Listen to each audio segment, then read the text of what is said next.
오늘 동부시간 2021년 미국 동부기준입니다. 1월 17일 The New York Times를 보겠습니다.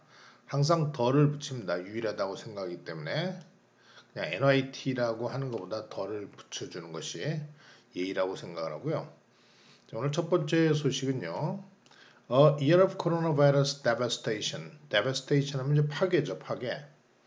코로나 바이러스 파괴의 1년이다. 아주 세상이 이 전 세계가 처참해지고 있습니다. 자, 어떻게 미국이 ensured하니까 확실히 했는가? 자기 자신의 실패를 확실히 가져왔는가?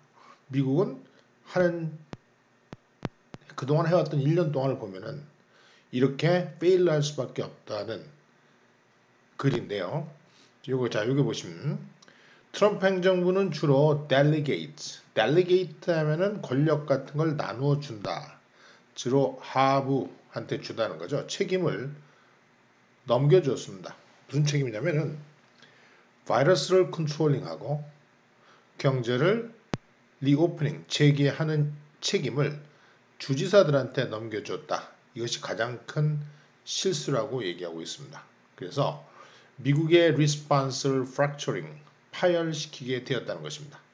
결국은 책임을 주 정부에 떠맡김으로써 트럼프 행정부가 연방정부 차원에서 기획도 가지고 있지 않고 즉각적인 연방 차원의 반응이 없었기 때문에 1년 내내 실수할 수밖에 없었다는 그런 얘기라고요. 지금 상황이 hurtle이라는 단어는 무거운 우주선이라든지 육중한 것이 날아가는 겁니다. 그래서 40만 명의 사상자 쪽으로 이 나라가 날아가고 있는 상황에서 자, 인터뷰를 해가지고 이제 무엇이 잘못됐는지 검토해봤습니다. 이 글의 이제 본론은요, 아까 말씀드린 대로 연방 1월 2020년 1월 21일 시애틀에서 첫 코로나 바이러스의 케이스가 생기죠. 그래가지고 지금 1년 만에 40만 명이 거의 죽어가고 있고요. 확진된 사람 엄청 많고요. 물론 바이든이 100일 만에 전격적으로 모든 국민한테 마스크를 부과한다든지 백신을 딜리버리 하는데 그 강구책을 쓰겠다라고 해서 과학자들과 과학에 의지해서 이렇게 추진하겠다 이렇게 얘기하고 있거든요. 근데 결국은 이 결론이 이렇게 인터뷰를 해서 나온 결론, 미국이 왜 1년 동안 실수했느냐. 첫 번째가 작년 그 봄에 경제를 다시 리오픈했다는데 상당히 심각성이 시작됐다는 것입니다. 연방정부가 아니고 주정부 주지사들이 과학자들의 조언을 무시하고 마음대로 리오프닝을 했어요. 그래서 감염이 점점 확대되었다는 원인을 거기다 두고 있고요. 두 번째로 중요한 것은요. 과학이 주정부 차원에서 무시됐다는 겁니다. 결국에는 이제 1년 동안 팬데믹 시작한 이후에 100여 명의 각 주의 현지 보건당국자들이 해고됐거든요. 예를 들어 플로리다 같은 경우에는 플로리다 주지사한테 과학위원회가 제안을 했습니다. 근데 주지사 론 디샌티스는요. 트럼프 측근한테 기대서 트럼프 쪽의 말만 듣고 과학자들의 말을 무시했다는 거고요. 두 번째가 과학자들의 말을 너무 무시했다라는 거고요. 세 번째로는 결국 마스크 문제입니다. 대통령이 나서서 공화당원들이 마스크 쓰지 말라고 그러니 최소한 26개 주에서 백악관으로 나중에 마스크 쓰는 게 좋겠다라는 제안에도 불구하고 그걸 리콰이어먼트 하지 않았다는 거죠. 부과하지 않았다는 거예요. 결국 이 세 가지 과학적인 무시, 마스크 안 쓴 거, 그 다음에 작년 봄에 리오프닝을 경제를 너무 조기에 다시 재개했다는 사실, 그것이 1년 내내 미국의 실패를 가져올 수밖에 없는 확실히 했던 그런 이유라고 보고 있습니다.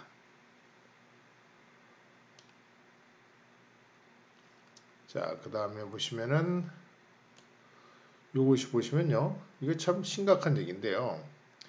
Prospect of pardons in final days. 트럼프가 이제 곧 물러나죠. 이제 2, 3일만 있으면 물러나는데요. 트럼프가 물러나면서 지금 마구잡이로 사면권을 발행하고 있습니다. 결국은 마지막 백악관에서의 날들에 사면의 가능성이 가속화시키고 있다. 트럼프로의 접근권을 사는 시장, 즉 로비 활동들을 가속화시키고 있습니다. 즉 트럼프한테 돈을 바쳐서 의무료양으로 돈을 바친다면은 그만큼 관계자들이 사면될 가능성이 있다는 거죠. 그래서 market to buy access to Trump. 트럼프로 갈 수 있는 길을 트럼프한테 요청할 수 있는 길을 사는 시장이 화랑입니다.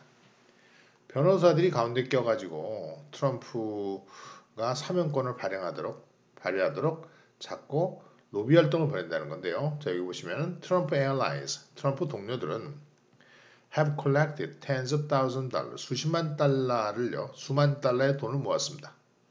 사람들로부터. 자, 그 사람들은 사면을 찾는 사람들이죠. 그래서 access peddling 하면은 이용할 수 있는 권리를 팔아먹는, 이 패들이란 단어는 패드 있죠. 패드가 발이란 뜻이에요. 우리가 자전거 페달 있죠. pedestrian 하면은 행인이죠. 걸어다니는 사람들. 패들이란 단어 자체가 행상, 아주 자그만 장사짓 하는 걸 비아냥거리면서 하는 단어거든요. 그래서 대통령한테 access, 가까이 있을 수 있는 것을 가지고 사고 파는 거예요. 자, 그의 대통령직을 디파인했던 트럼프 때는 재계에서 트럼프의 경제적 이해관계, 이것 때문에 이제 아마 퇴임해도 굉장히 많은 법적 소송이 걸릴 텐데, 그의 대통령 전체 기간을 정의할 수 있었던 바로 대통령 접근권에 대한 장사짓을 반영해주고 있다. 마지막 날까지 변호사들이 로비 활동 벌이면서 트럼프한테 가까이 될 수 있는 권한을 줄 테니까 돈을 내라. 이렇게 하죠. 어떤 경우에는 뭐 5만 불, 6만 불. 로비스트하고 변호사들이 다 전직 정부 관료 역할을 하던 사람들이죠. 그래서 끊이는 사람들이 대통령한테 갈 수 있는, 그래서 대통령 사면권을 받기 위해서 사면 받을 사람들의 청탁을 받아가지고 이렇게 팔아먹고 있어요. 사실은요. 존 도드라는 전 그 개인 트럼프의 변호사가 있습니다. 그 사람은요, 감옥에 갇힌 사람들의 명단을 가지고 자기가 사면권을 내줄 테니까, 대통령 가까니까 수만 달러씩 내라라고 공개적으로 얘기하고 있고요. 이것 자체가 불법은 아닙니다. 그 자체가. 왜냐하면 로비 활동이 정당화되어 있기 때문에 나중에 이제 이것이 문제가 되면은 그 뇌물죄로 이제 걸려 넘어질 수 있겠죠. 줄리아니 전직 그 뉴욕 시장이 있죠. 줄리아니가 있는데요. 줄리아니가 개입해가지고 사면권을 얻어내는 조건으로 200만 달러를 받아가지고 내려고 했지만 키리카우라는 전과자입니다. 그렇게 했지만 사면권을 자꾸 팔아서 제한하는, 200만 달러면 좀 너 사면시켜주겠다. 내가 트럼프와 가까우니까, 이런 얘기들을 하고 있는 겁니다. 정말 심각한 대통령 권한의 남용이라고 볼 수 있습니다.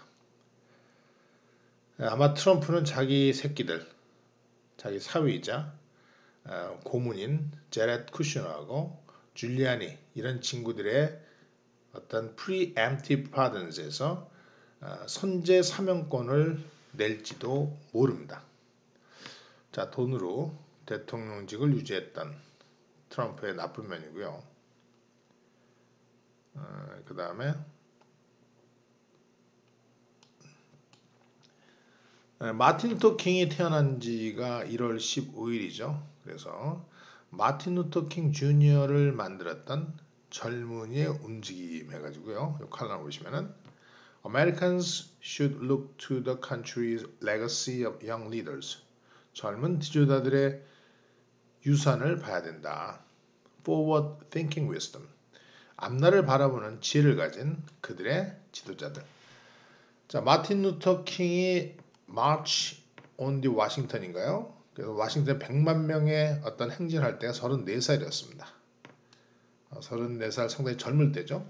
이들이 가졌던 비전, 마틴 루터의 탄생일을 기념해서 이들이 가졌던 비전, 그리고 지금 우리가 위기 속에서, 자, 이때는 정말 지금의 코로나 바이러스하고 미국 정치의 분열처럼 60년대 초에는 그야말로 미국이 경제적으로는 발전하고 있지만 인종적으로 사회 구조적으로 굉장히 불안한 상태였거든요. 그때 마틴 루터가 어떻게 미래를 제시해줬는지 그거에 대한 글을 쓰고 있고요. 상당히 젊은 사람들이 이렇게 했다는 것이에요. 그러니까 카말라 해리스가 지금 상원 의원이죠.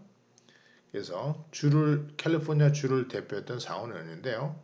월요일 날 우리 시간으로는 내일이죠. 내일 월요일 날 상원 의원석에서 내려올 겁니다. 자, 누가 카말라 해리스를 대체할 상원 의원이 될 것인지 그것이 캘리포니아 정가에서 지금 관심이 초점이 되고 있는데요. 주지사가 임명합니다. 캘리포니아 주지사가 임명을 하죠. 자, 그 다음에 보시면은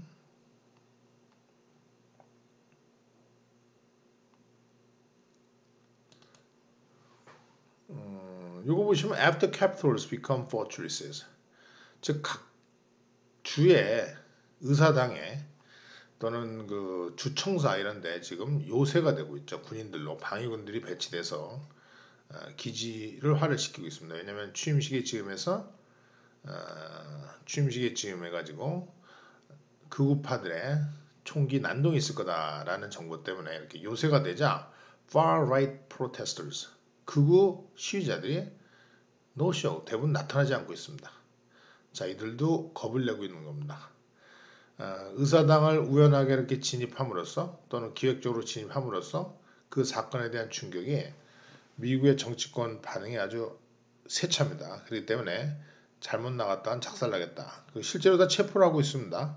그래서 mass deployment of troops 보면은 다량의 군인들과 경찰의 배치, 전국적인 배치가 turn state houses into citadels. state houses 하면 주 의회들을 citadel, 요새도로 만들고 있습니다. 그러나 대부분은 far right groups stayed away. 겁이 나서 나타나지 않고 있는.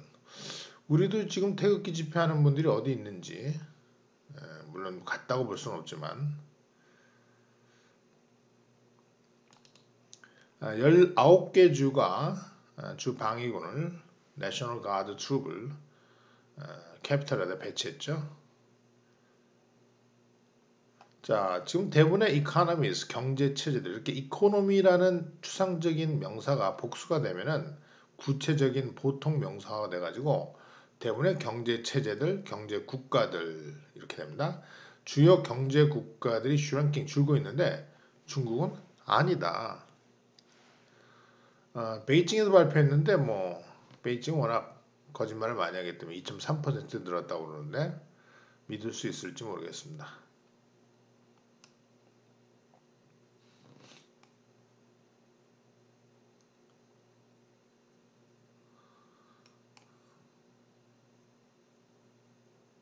그 다음에 제가 카말라 해리스에 대한 얘기를 봤었는데 이게 지금 보이지 않는군요. 자, 여기 나오네요. 카말라 해리스 will make history. 카말라 해리스가 역사를 만들 것이다. 또 will make history예요. 그녀의 be 크고도 blended, 여러 인종이 섞인 family도 역시 역사를 만들어낼 것이다 라는 건데요. 자, 일단 이거부터 보시면요. As Miss Harris ascends to 하면 등극하는 거죠. 오르다 이거예요. barrier breaking role, 즉 장벽을 무너뜨리는 역할, 미국 최초의 유색 인종이자 여성 부통령이 되는 겁니다. 그래서 장벽을 무너뜨리는 역할로 등극함에 따라서 millions of people, 수백만의 사람들이 보다 확대적인 해석, 그들 앞에 미국 가정의 확대적인 판을 보게 될 것이다 라고 얘기하고 있습니다. 자, 카말라 해리스 아버지가 이제 자메이카 출신의 경제학자입니다. 지금도 살아있고요. 딸과는 연락을 거의 안 한다고 그러죠. 81살의 노인네로 살아있고요. 그 엄마는 이제 아빠는 자메이카에서 왔고 60년대 초에 엄마는 이제 인도에서 와서 가정의학, 그 다음에 내과 연구원을 했던 사람이죠. 그래서 둘이 결혼해가지고 시민권 60년대 초니까 한참 마틴 루터 킹과 관련해서 시민운동을 하나는 인디안이고 하나는 자메이카 사람이기 때문에 흑인이죠. 그래서 결혼을 해가지고 나이가 같습니다. 하다가 이제 카말라 해리스를 낳았고요. 곧 이혼을 하게 되죠. 그래서 엄마는 캐나다로 카말라 해리스를 데려갑니다. 그래서 거기서 이제 카말라 해리스가 고등학교까지 나오고 다시 미국에 와서 법대를 다닌 다음에 검찰총장이 되고 상원의원이 되고 그다음에 미국 부통령까지 이른. 재밌는 게 이 남편이 있거든요. 그 남편이 또 변호사인데요. 유대인입니다. 유대인. 그 유대인으로서 40살 넘어서 둘이 결혼한. 남편은 전 한 번 결혼했어요. 그래서 전에 데리고 있었던 애가 둘이 있습니다. 그렇기 때문에 남편이 두 애를 데리고 왔고요. 카말라 해리스는 애를 안 낳고 두 명을 따로 또 양자로 드립니다. 남자 여자를 양자로 드려서 네 명을 키우고 있죠. 그야말로 이혼남과 결혼한 능력 있는 여성이에요. 그러면서 그 가족과 굉장히 화목을 그때 이제 대통령 처음에 바이든과 경쟁할 때 가족 얘기를 많이 했었는데요. 그렇게 다양한 그야말로 미국의 멜팅팟 다인종 문화를 그대로 섞인 우리가 이제 블렌디드라고 그랬습니다. 흑인도 있고 백인도 있고 그 자메이칸도 있고 인디안도 있고 카말라 해리스는 우리 한국계 그 교민들처럼 어릴 때 인도로 많이 가서 살았어요. 방학 때나 이럴 때 할머니한테 가가지고 살고 그랬기 때문에 인도 전통도 아주 잘 알고 있고요. 그야말로 미국의 상징적인 다복합 문화, 다인종 문화의 하나의 총체적인 모습이라고 볼 수 있습니다. 그러니까 앞으로 나이든 바이든 밑에서 어떤 역할을 할지 굉장히 기대될 수 있는 능력도 대단한 사람이죠. 이 사람의 그 디베이트를 보시면은 상당한 사람이다라고 만만치 않은 사람을 알 수 있고요. 차기 뭐 대통령 후보로도 손색이 없을 정도로 잘 할 수 있을지 우리가 궁금합니다. 자, 그 다음에 보시면은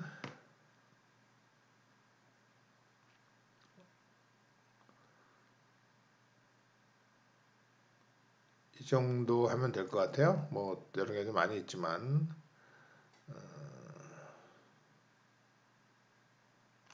요걸 보시면은 요거 전 참 재밌게 읽었는데요. How eating junk food offers us a taste of infinity. infinity는 무한함이죠. 자, 여러분들 집에서 코로나 바이러스 때문에 집에서 제일 많이 하는 게 답답하지만 과자를 먹게 되죠. 뭐 포테이토 칩이라든지 이런 뭐 새우깡이라든지 이런 걸 먹게 되죠. 맛동산 이런 거 있지 않습니까? 그래서 긍정적으로 보는 겁니다. 그래 정크푸드가 얼마나 우리한테 무한한 느낌을 주고 친구의 느낌을 주는지라는 그런 글인데요. 상당히 재밌습니다. 자, 이런 글을 읽으면은 간단한 이슈도 얼마나 글을 아름답게 쓸 수 있는지 영어의 문체가 얼마나 유리하고 정말 독특한지를 알 수 있는 글이에요. 그래서 When our horizon are narrow, 우리가 바라볼 수 있는 지평선이 좁을 때 집에만 있지 않습니까? 정크푸드라는 게 shelf stable, 항상 선반에 안정되게 있죠. 언제나 뭐 상하지도 않고 금방 버려야 할 것도 아닙니다. 그럼 reliably flavored 그러면서 우리가 다 믿을 수 있을 정도로 향이 들어가 있고요. 그러나 endlessly unique, 무한할 정도로 독특한 그런 정크푸드가 우리한테 taste of infinity, 바로 우리한테 무한하다는 어떤 영원성에 대한 느낌을 준다는 겁니다. 앉아가지고 도리토스를 먹고 이런 것들이요. 내가 좋아하는 것을 먹고 한다는 것이 얼마나 우리한테 위안이 주는지 정말 그건 단순한 뭐 손기가 많고 뭐 우리 몸에 나쁘다 이런 정도가 아니고 사실 거기에 의지하는 우리의 삶. 그래서 과자를 씹으면서 텔레비전을 보고 넷플릭스를 보고 이런 것들이 우리한테 큰 위로를 준다는 겁니다. 그러면서 이런 표현을 씁니다. 그래서 the chips come like ocean waves, like human breath, cereal, but unique예요.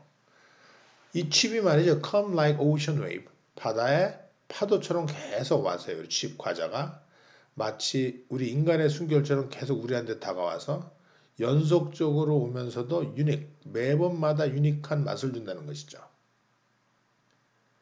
그래서 칩들의 어떤 great virtue에 대해서 위대한 덕성에 대해서 그리고 있는 그림입니다. 이런 글을 놓고 뭐 과자 먹지 말아라 라고 잔소리한다는 건 어리석고요. 한번 여러분들 이런 글을 구해가지고 샘 앤더슨이라는 분이 쓴 건데요. 한번 영어가 얼마나 우아하고 멋진지 그걸 느껴보시기 바랍니다. 자, 오늘 여기서 마치도록 하겠습니다.